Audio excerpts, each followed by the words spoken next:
I've got half the precinct in my backyard and someone just called 911 on us, Logan Carter muttered, staring at the swirl of red and blue lights flickering through the trees.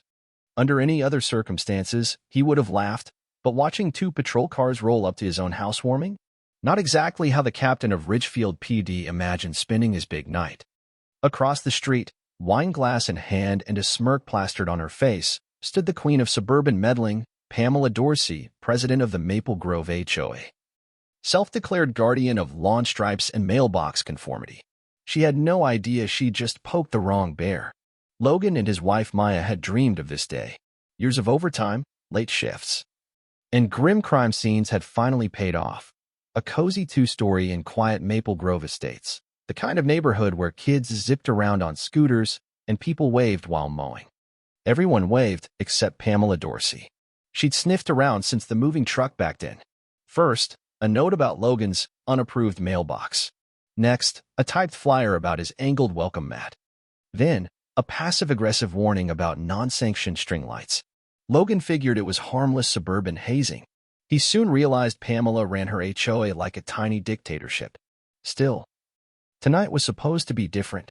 No drama, no paperwork, just family, close friends, and a handful of Logan's trusted officers.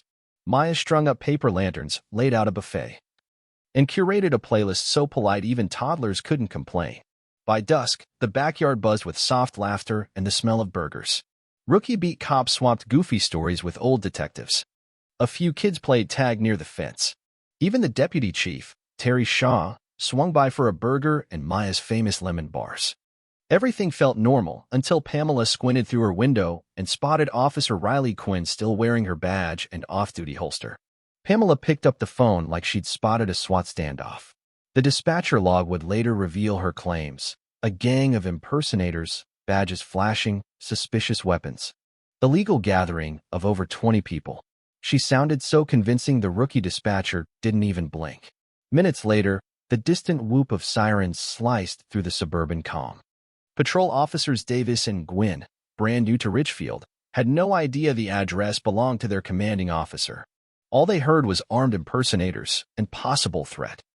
When the patrol car screeched to a stop out front, Logan's gut sank. He set down his soda and stepped toward the gate just as Davis shouted, "Hands where we can see them." Nobody moved. Half the backyard froze, mid-bite, mid-story, beer halfway to lips. Then Logan calmly held up his badge. "Captain Logan Carter, Ridgefield PD. This is my home. These are my officers." Davis blinked twice. Gwynn peeked over Logan's shoulder and spotted Deputy Chief Shaw holding a lemonade. Eyes wide. "You've got to be kidding me," Shaw muttered. A moment later, the tension cracked, nervous chuckles, relieved sighs. Someone lifted a solo cup in mock salute. "First time we've ever raided ourselves? Huh, Captain?" Logan didn't laugh. Not yet. He turned his gaze to Pamela across the street. She lifted her wine glass and gave a smug, queenly nod. She thought she'd just heroically saved the block. Inside, Logan's anger boiled. The responding rookies? They did exactly what they were trained to do. But Pamela? She turned a peaceful get-together into a potential tactical mess. One wrong move, a startled officer. A kid darting, and the headlines could have been tragic. Maya touched his arm. "She called 911 on your own team, didn't she?" Logan nodded slowly. "And she thinks she's untouchable." Behind him, Riley whispered to Detective Manny Ruiz, who quietly lifted his phone and started recording Pamela, still yakking on her cell, now claiming she might press charges for intimidation. Logan took a deep breath and faced his guests. "Relax, folks. False alarm. Fire that grill back up." Shaw clapped him on the shoulder. "Want me to handle the neighborhood witch?" Logan's jaw set. "No, Chief. This one's personal." That night, Logan barely slept. Maya sat beside him on the couch as they scrolled the Maple Grove neighborhood Facebook group. Sure enough, Pamela had already posted a rant. Suspicious gang gathering at 14 Hickory Lane. Authorities intervened thanks to vigilant community action. Replies were split between oblivious praise and mocking disbelief. One brave neighbor simply commented, "Pam, it was a housewarming party. Seek help." Logan didn't answer online. Instead, he drafted an incident report, photos, Riley's video, witness names, and a leaked 911 transcript from a friend at dispatch. Pamela's call was a textbook abuse of emergency services, a false report. Plain and simple. The next morning, Logan called internal affairs. Not to report the rookies, they'd been stellar under stress, but to get backing for a misconduct complaint against Pamela. IA flagged it as civilian nuisance, potential endangerment. Next, Logan dialed the city attorney's office. Maya shuffled in, still in pajamas, waving her phone like it was radioactive. She's posting again. Says you threatened her with your eyes during the incident. She claims she feared for her life. Logan snorted. Perfect. Let her keep digging. At noon, Manny and Riley met Logan at a cafe off Main Street. Manny flipped open his tablet, showing more footage. Pamela on her porch, grinning like she'd won a reality show. Cap, she's done this before. Last summer, she called 911 on a teen delivery driver, claimed he was casing houses. Kid was looking for a dropped phone. Riley added, I pulled her HOA record, 35 complaints in a year. She called the cops on a lemonade stand once. Said it violated commercial activity codes. Logan nodded grimly. This isn't an accident. It's a pattern. By evening, Logan's home office looked like a crime scene of paperwork. Statements, video stills, screenshots of Pamela's Facebook rants.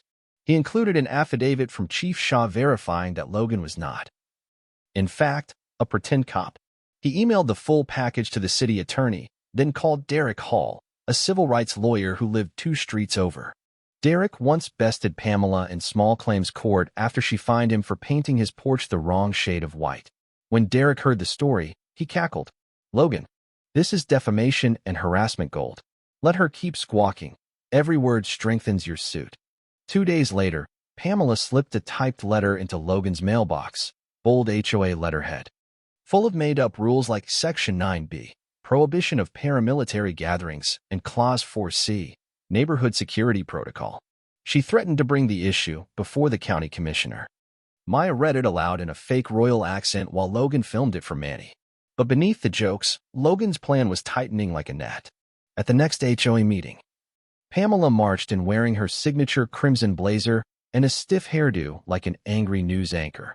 The rec center was packed. Neighbors sat elbow to elbow. Logan slipped into the front row. Pamela cleared her throat. Before we begin, I'd like to address the unsanctioned event at 14 Hickory Lane. I took swift action now. Logan raised a hand. Pamela, did swift action include accusing sworn officers of impersonating law enforcement? Because here's the 911 transcript. Murmurs. A board member leaned over to peek. Pamela stammered. This isn't a court. Logan stood. You're right. The court comes next. He walked out to a hush so heavy you could hear Pamela's binder pages tremble.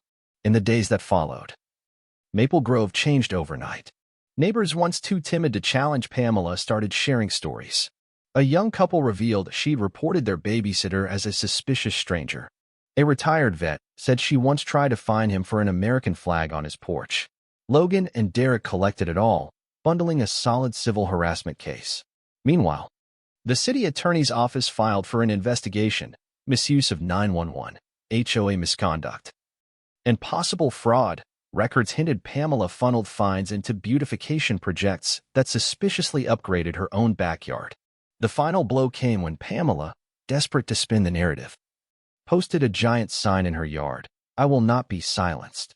Someone snapped a photo and posted it to the local subreddit. It became a meme overnight.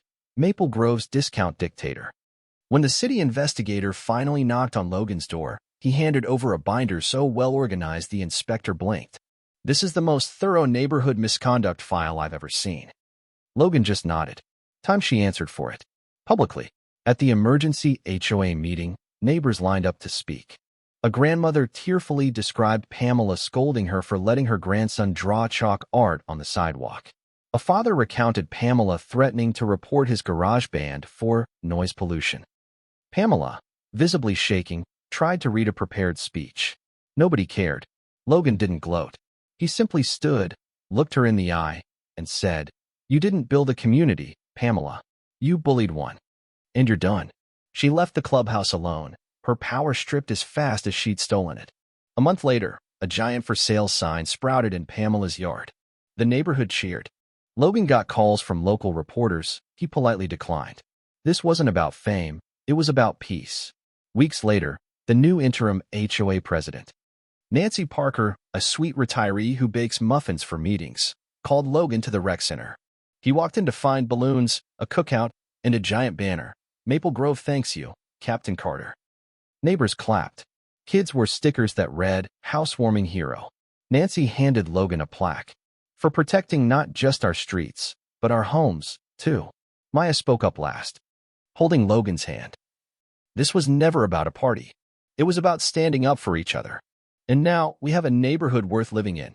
That evening, Logan and Maya sat on their porch. Paper lanterns swaying, the same ones from the night Pamela called 911. Kids giggled down the street. Neighbors waved. And Logan thought, funny how it started with a party and ended with freedom. He turned to Maya. Promise me one thing. Never let me host another police raid party. She laughed, kissed his cheek.